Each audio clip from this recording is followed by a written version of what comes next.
AP next sum, 7th sum.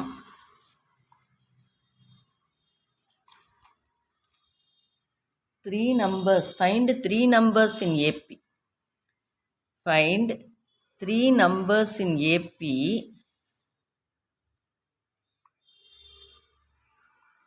whose sum is 24 and whose product is 440. இப்படி three numbers கொடுத்துட்டாலே three நம்பர்ஸில் என்ன எடுத்துக்கணும்னா a minus D A plus D இதை தான் மூணு நம்பர்ஸாக எடுத்துக்கணும். ஏன் அப்படி எடுக்கிறோம் அப்படின்னு நான் சொல்கிறேன். இப்போ நம்ம ஜென்ரல் சீரீஸ் நம்ம என்ன எழுதுவோம், ஏ plus D A plus 2D இந்த மாதிரி தான் ஒரு ஜென்ரல் சீரீஸ் நம்ம எழுதுவோம். அப்போ ஏன் மூணு நம்பராக இதை எடுத்துக்கக்கூடாது அப்படின்னா, இப்போ இதனுடைய சம் கொடுத்துருக்காங்கன்னு வச்சுக்குவோம். இப்படி கூட்டுவோம் ஏ plus D plus A plus 2D இப்படி கூட்டும்போது எதுவுமே கேன்சல் ஆகாது.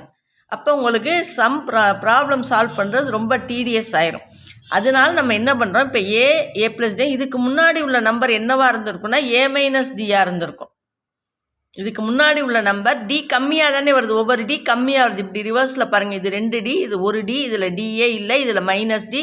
இதுக்கு முன்னாடி என்ன இருந்திருக்குன்னா ஏ மைனஸ் 2D இப்படி இருந்திருக்கும். அப்போ நம்ம இது மூணையும் நம்ம எடுத்துக்கிறோன்னு வைங்களேன், ஏ minus D A plus D அப்படி எடுத்து இதை கூட்டணும்னு வைங்க, ஏ minus D plus A plus Tina இந்த மைனஸ் டி ப்ளஸ் டி அடிபட்டுரும். அதனால நம்ம எடுத்துக்கிறோம், இதில் காமன் டிஃபரன்ஸ் டியாக தான் எடுத்துக்கிறோம். அதாவது எதனால் எடுத்துக்கிறோம், இந்த மைனஸ் அடிபட்டு ஈஸியாக நமக்கு விடை கிடச்சிருங்கிறதுனால மூணு நம்பராக எப்போவுமே மூணு நம்பர் கேட்டால் நம்ம என்ன எடுத்துக்கணும் அப்படின்னா ஏ minus D A plus D தான் எடுத்துக்கணும். அது மாதிரி 4 நம்பருக்கு ஒன்று இருக்குது, அது அப்புறம் சொல்கிறேன். 3 நம்பர்னு கேட்டால் ஏ minus D A plus D, அதாவது ஏக்கு முன்னே உள்ள நம்பரும் பின்ன உள்ள நம்பரும் எடுத்துக்கணும். ஏக்கு முன்னே உள்ள நம்பர் டி ஒரு டி கம்மியாக இருக்கும், ஏக்கு பின்ன உள்ள நம்பர் ஒரு டி கூட இருக்கும். அப்போ இது மாதிரி நம்ம எடுத்துக்கிட்டோம். அப்புறம் என்ன கொடுத்துருக்கு, முதல்ல சம் அப்படின்னா இதை கூட்டணும். ஏ minus D plus A plus D இது ஒரு நம்பரு, இது 2வது நம்பரு, இது 3வது நம்பர். இதனுடைய சம் எவ்வளோ கொடுத்துருக்குன்னா 24. அதாவது இந்த மைனஸ் டி ப்ளஸ் டி அதில் அடிபட்டுரும். நான் ஏற்கனவே சொன்ன மாதிரி 3A இருக்கும், 3A 24, ஏ 8. எவ்வளோ ஈஸியாக கிடச்சிருச்சு பார்த்தீங்களா. ஏ 8 அப்படின்னா இது ஃபஸ்ட் டேர்ம் கிடையாது, நடுவில் உள்ள டேர்ம். இது இப்போதைக்கு நம்மளை பொறுத்த வரைக்கும் இது நடுவில் உள்ள டேர்ம். ஏ 8. இப்போ டி எப்படி கண்டுபிடிக்கணும்னா இன்னொன்று கொடுத்துருக்கு பாருங்கள், ப்ராடக்ட் அப்படின்னு ஒன்று கொடுத்துருக்கா. ப்ராடக்ட்னா இது மூணையும் பெருக்கணும், மல்டிப்ளிகேஷன். இது எவ்வளவு கொடுத்துருக்குன்னா 440. இதுக்கு பேர் தான் ப்ராடக்ட். இது ரெண்டையும் பெருக்குனா ஏ minus B into A plus B என்னது, A square minus D square.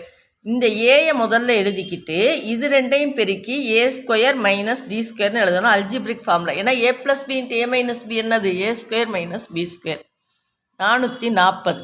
ஏ முதல்ல இதுக்கு மட்டும் சப்ஸ்டியூட் பண்ணுவோம். 8 into A square minus D square is equal to 440. அப்போ A square minus D square is equal to 440/8. இந்த இன்ட்டு 8 440/8 55ன்னு வந்துடும். இப்போ ஏக்கு 8 ஸ்கொயர் போடுங்க, இந்த ஏக்கு minus D square is equal to 55. 64 minus D square is equal to 55. அப்போ இந்த டி ஸ்கொயர் இந்த சைடு போயிடும். 64 minus 55 is equal to D square. 55 இங்கிட்டு கொண்டாந்துட்டு டி ஸ்கொயர் இங்கே கொண்டு போகிறோம். அப்போ D square is equal to 9. 64 55 போச்சுன்னா 9. D plus or minus 3. இது ரொம்ப முக்கியம், இந்த ப்ளஸ் ஆர் மைனஸ் போடுறது. ஏன்னா ப்ளஸ் 3நாலும் ப்ளஸ் 3 இன்ட்டு ப்ளஸ் 3 9 தான், மைனஸ் 3நாலும் மைனஸ் 3 இன்ட்டு மைனஸ் 3 9 தான். அதனால டி ஸ்கொயர் 9ன்னு அதுக்கு ரூட் எடுக்கும்போது ப்ளஸ் ஆர் மைனஸ் 3ன்னு எடுக்கணும். எடுத்து இப்போ கேஸ் 1 அப்படின்னு போட்டு ஏ 8 அது ஒரே கேஸ் தான், டி 3ன்னு எடுத்துக்கணும், ப்ளஸ் 3ன்னு ஒரு கேஸில் எடுத்துக்கணும். அப்படி எடுக்கும்போது நம்மளுடைய இது என்னது, A minus D A plus D இதுதான் நம்மளுடைய நம்பர். 8 மைனஸ் 3 8 ப்ளஸ் 3 அப்போ 5 8 11. இது ஒரு செட் ஆஃப் நம்பர்ஸ், இது ஒரு செட் ஆஃப் நம்பர்ஸ். இப்போ அடுத்து நம்ம என்ன எடுத்துக்கணும், கேஸ் 2ன்னு எடுத்துக்கணும்.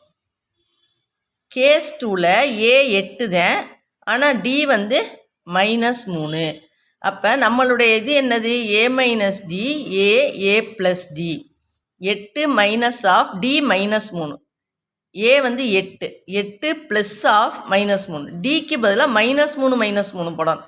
அப்போ minus into minus +3. 8 + 3 8 plus into minus -3.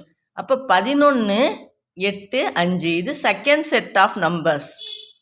இந்த 8 அப்படியே இருக்கும், 11 5 மட்டும் இடம் மாறி இருக்கும். அப்போ ஆன்சர் நமக்கு என்ன அப்படின்னா 1 5 8 11 இருக்கலாம். 5 8 11 அல்லது 11 8 5 இருக்கலாம். இது பார்த்தா 3 கூடிக்கிட்டே போகும், இது 3 குறைஞ்சிக்கிட்டே வரும். அது மாதிரி இந்த நம்பராக இருக்கலாம், இல்லைன்னா இந்த நம்பராக இருக்கலாம். புரியுதா உங்களுக்கு இது எப்படி போடணும்னு? இப்போ 3 நம்பர்ஸ் கேட்டால் ஏ மைனஸ் டி ஏ ப்ளஸ் டின்னு எடுத்துக்கணும். அதை கூட்டும்போது இந்த ப்ளஸ் டி மைனஸ் டி அடிபட்டு ஏ கிடச்சிரும். அதை பெருக்கும்போது A minus D into A plus D A² minus D ஸ்கொயராக வந்துடும். இந்த ஏ 8 பெருக்கல்ல இருக்கிறது இங்கே வகுத்தலில் போயிடும். இப்போ A²க்கு 8 ஸ்கொயரை போட்டு டி ஸ்கொயரை கண்டுபிடிக்கையில் டி வந்து +or-3ன்னு எடுத்துக்கணும். ஏன்னா +3 இன்ட்டு +3 +9 தான், -3 இன்ட்டு -3 +9 தான். அப்போ 2 கேஸ் கிடைக்கும். ஏ 8ன்னு ஒரு கேஸு, டி 3. அதாவது இது வந்து கூடிக்கிட்டே போகிற மாதிரி. அப்போ இதில் சப்ஸ்டியூட் பண்ணால் 8 - 3 8 8 + 3 5 8 11 அப்படின்னு வரும். இதனுடைய ஏபி 3 நம்பர் வந்து 5 8 11. இப்போ கூட்டி பாருங்கள். 5 + 8 13 13 + 11 24 வருது. அதே மாதிரி இதை பெருக்கி பாருங்கள், 440 வரும். அப்போ நம்ம கண்டுபிடிச்சிருக்க நம்பர் கரெக்டு.